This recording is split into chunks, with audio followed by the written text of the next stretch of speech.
Yeah, when you hear Zach Taylor talk about those Texans, C.J. Stroud, a rookie quarterback, set a rookie passing record yesterday and threw for 5 touchdowns. So they're going to have a lot on their plate coming up this Sunday. But that offense, though, the tight ends all stepping up last night, making some big plays, scoring some touchdowns is what you love to see. But the emotion surrounding the game. We all know who we were waiting to come back to Paycor Stadium. That was Damar Hamlin, making that return since he went into that cardiac arrest back in January. Some very powerful moments on the field. WLWT News Size Richard Childs is down here live at Paycor as well, with those moments where Richard, we all saw it. We all felt it in the pictures and videos we saw down at Paycor last night. Stephen, absolutely. So many incredible scenes playing out here at Paycor Stadium. But perhaps one of the most powerful moments captured by Olivia Ray and photographer Angela Johnson is after the game. Damar Hamlin, the crowd is gone. The stadium, the bowl is silent.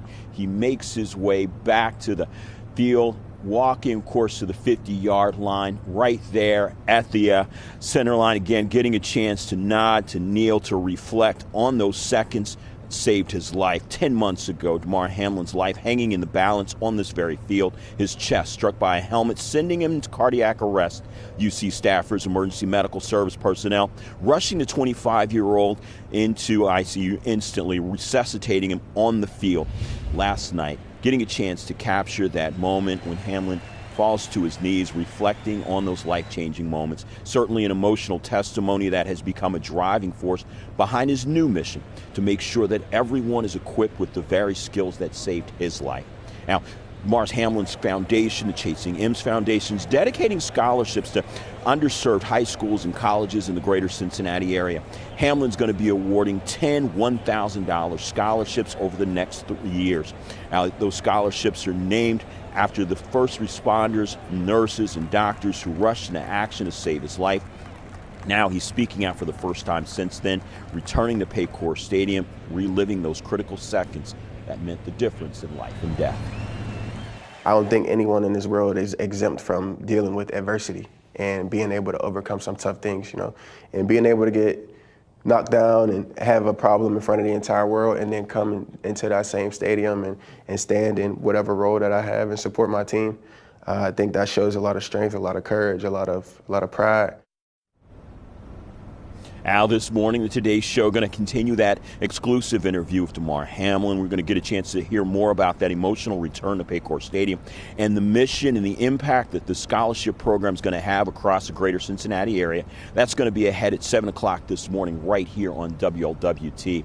Of course, that has inspired all of us again, seeing his emotional return, getting a chance to see so many folks to get that AED training. It's so particularly critical for many of us, of course, at Channel 5, losing our managing editor, Bill Hager, to cardiac arrest, so it certainly stays in our mind. That's one of the reasons why we've partnered with the American Red Cross for our Save a Life Foundation, again, making sure that folks have those vital skills that make a difference in saving a life.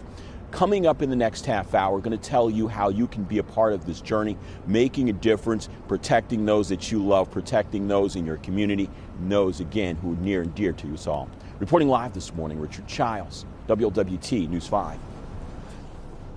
Richard, thanks so much. Some very powerful moments last night. Olivia Ray caught Damar taking those moments to himself on the field, and she put that out on Twitter. Damar actually retweeting that video as well. So here's another look at the QR code for you to help. It's going to help offset CPR training for those people here in our community. Any little bit helps us get this job done, because you never know when somebody might need to jump in and help somebody out who is going through a cardiac event. The QR code is up on your screen. It only takes a couple moments to donate. And again, all of that money stays right here in our community.